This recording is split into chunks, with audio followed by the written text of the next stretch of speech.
It is time to start stocking your pantry, and I'm going to teach you today how to dehydrate blackberries to make a gorgeous blackberry powder that you can use all year long to do so many things with, especially with putting into smoothies and into yogurts and oatmeals and breads, all those kind of things that you would like to use some fruit flavor for, but you don't have fresh blackberries all year long.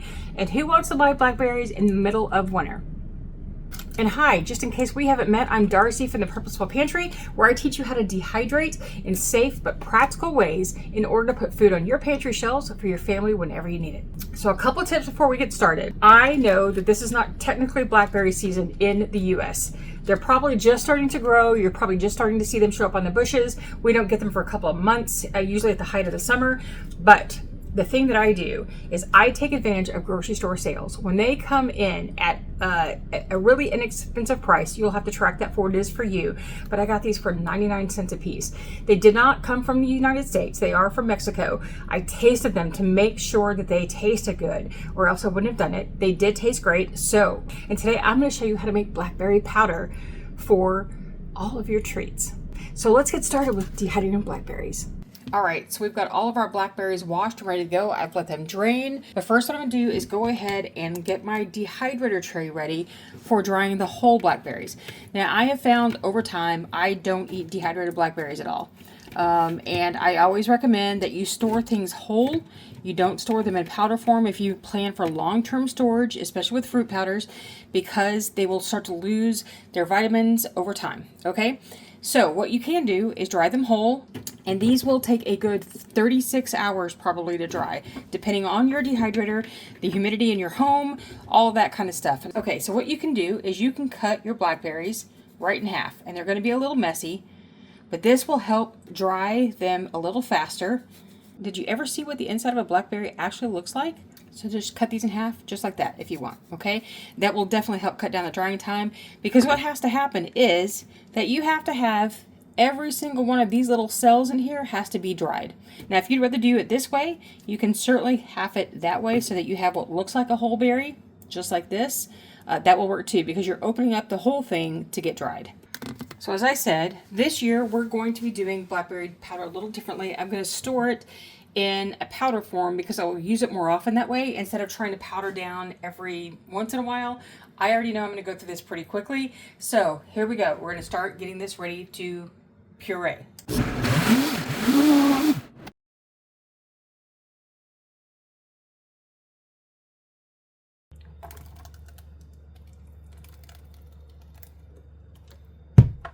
All right, so we poured it out. Sorry, I don't have enough space here.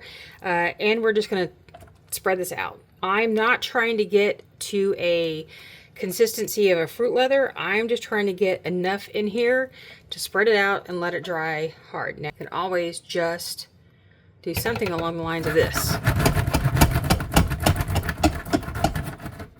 and it will help spread a little better.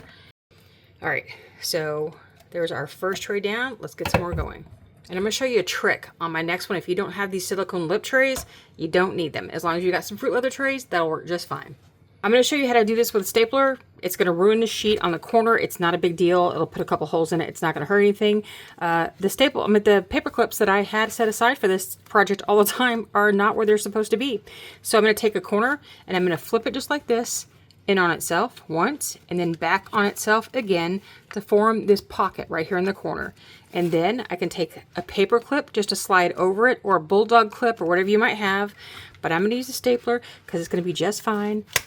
I'm going to staple that pocket in place. I'm going to do it again here. Fold it over once, fold it back on itself just like that to create a pocket. All right, there we go. We have a lipped tray, just like you need. See it?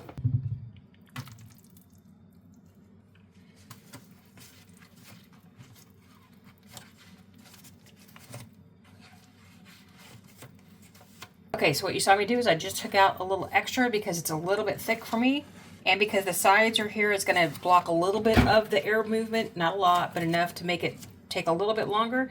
I'm going to make this just a little bit thinner. So we have all of our trays of fruit leathers, our berries right here. I've got them in about the best place they can be for this particular dehydrator, the way it dries. So then my last tray right here is, oh, you can't see that very well. fruit leather tray, just like that. So we'll get started. Let's check here about what our temperature should be. Fruit at 135 F, 57 C, just to keep things from getting a little too hot. Then we're going to set the time out forever. It's going to take those big berries some time to dry. Then once we're going to do in here, I'm going to go wash some blackberries off my fingers. Let's go. Okay, we've had lots of time to let this dry. And because right now, oops, that even got pushed back some. We've had some weather. So I've given this lots and lots of extra time to dry because the AC doesn't kick on all the time. So the house is going to be a little humid. So here are our berries. We want berries like this. This is what they'll look like. Sometimes you'll find that they will shrink really small. Oh, let's get some focus here, Darcy. There you go. Some really small ones. We cut them smaller. Here's some bigger ones. But did we test them right now? I just turned off the machine. I just opened the tray. You don't test right now. You give it time to cool off. All right, so here are our trays of the finished product. We have blackberries right here that will crunch, break up like that. You can hear them playing on the counter. Sometimes you'll have the bigger berries that won't do that because you can't just break them easily, but you can hear it just like that, the same kind of thing. With raspberries, I find it easier to do this. Blackberries tend to be a little harder, but when I do it, I can just crush them and they'll crush up like that. So that's what you're looking for. Now, are these great to eat on their own? Not really. Truthfully, blackberries and raspberries, for me, dehydrated, are kind of hard to eat. They're not, the mouthfeel is weird, and they don't have a lot of great taste, but it's the powder. That's the stuff right there. So if you're going to powder, this is how I always recommend doing it because it just makes everything easier in the long run. Now you can see I did these really thin and you can see the seeds are in there. I got it dry so that it cracks because this is what you want. It's going to make this end result of powder so much easier. So, and this is the one thing I don't like about silicone sheets. If they get really thin and watery, if you're trying to make fruit leather, sometimes they can just really stick. Or if you're doing some kind of stock, this will stick like crazy because it's the stuff is too thin and it just sticks to the silicone. So I'm going to go ahead and get this broken up early. We're going to use this one first to powder.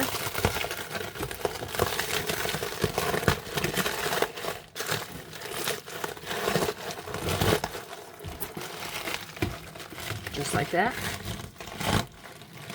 Now somebody's going to ask, could you have put a little bit of oil on that first before you did it? You never want to add any kind of oil, any kind of cooking spray, anything like that if your plan is to store this stuff. Oil can turn rancid in storage, and it's not something that you want to have happen to your food because it becomes very unpleasant to eat, and over time, eating rancid food can make you sick. All right, so this one is going to be a little harder to get it all off, but something that can help. I will just take something like this that's got a sharper edge to it and come in here and just help pull it off. Now here's what we're going to do next. This is going right into a jar of whatever container you have for a blender. I do not blend all of this up at once to store it all because it does not store well. It can get compacted over time. I don't use it all quickly enough, so I tend to store it in whole pieces the best I can. So let me clean up this mess a little bit and show you that next. Okay, something to remember is that you want this stuff to be very cool before you start it. You don't want to store anything while it's still warm. Hold on, let me try to take care of Oliver. Okay, that cat is spoiled and loves to get in someone's room and sleep in the dark. Okay, so we were talking about this being warm. If you put this into any kind of storage when it's warm, that can be a disaster, calling for mold buildup later. So make sure it's all completely cooled off. And then I'm just going to break this into pieces. Not terribly small, but just enough to start storing in a jar.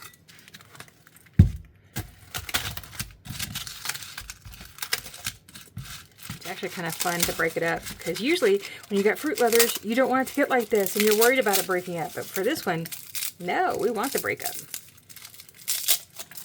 Okay. Just in here, just like this. Okay, so how do I store this then? Put a lid on, put our vacuum sealer on, and let that puppy go. Okay, so what are we going to do next? We're going to remember to hit the record button this time. All right, so here is our vacuum sealed shards.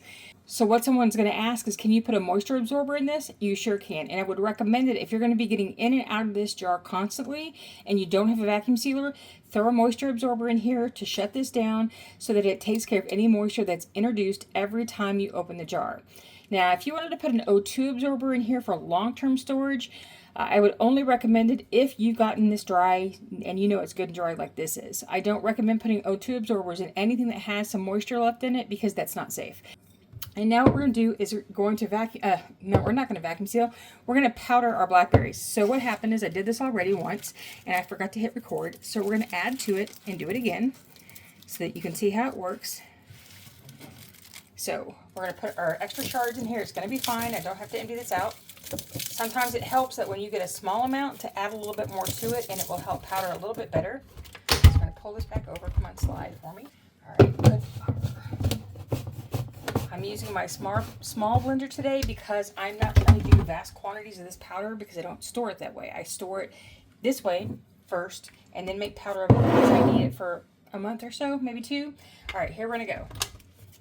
Now what you want to do is you don't want to set it on immediate grind hard because what it's going to do is introduce so much heat into this, the sugars that are in the berry are going to start clumping and you just don't want that. So we're going to pulse.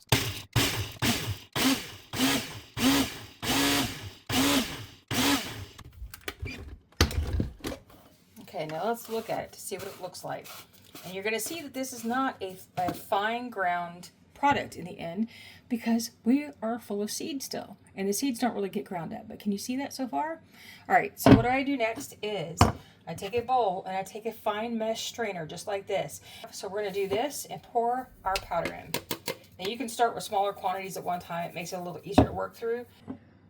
So here we go. Now we take our powder and I'm just going to pour it into a small jar where I'll store this. Yes, Oliver's not happy this morning, so if you can hear him, just ignore him. Sorry about that. And for storage, and what I would do is I would probably go through and do a couple more rounds of this so I have a full jar for this first one because this will last me just a little while. If you're storing this, I do recommend moisture absorbers for powders that tend to clump. Now, a lot of vegetable powders, you're fine. You don't need it. But with fruit, because of that sugar, because it's hygroscopic, which means it's going to just start asking for moisture so it can clump. So we'll do that for storage. But for today, as I use this every time, and you've probably seen this before if you've watched others of my videos, but this is the way I use it the most often.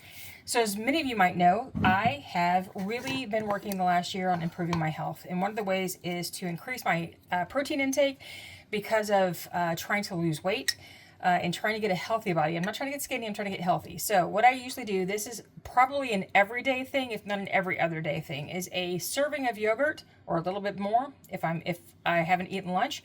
Then I will top it with some flaxseed because that gives you extra omega-3s and fiber.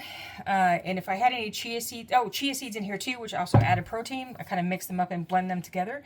Then I'll take some fruit powder. I will do about a tablespoon because that's equal to 1 serving or 1 cup of fresh fruit. Then I will mix that stuff up just like this. And it will not look pretty in the very beginning. I don't care. I'm okay with it not looking very pretty. And this will either be a morning treat or an afternoon treat and sometimes at night, depending on if I've had it during the day and what I still need for the day. This will be my treat.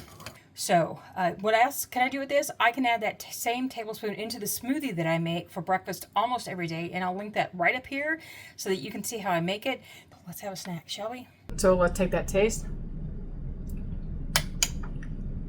Didn't even need honey. And typically for yogurt, I need a little honey to kind of mask that bitterness. So the powder, how long does it last? I would say don't try to make it past a year.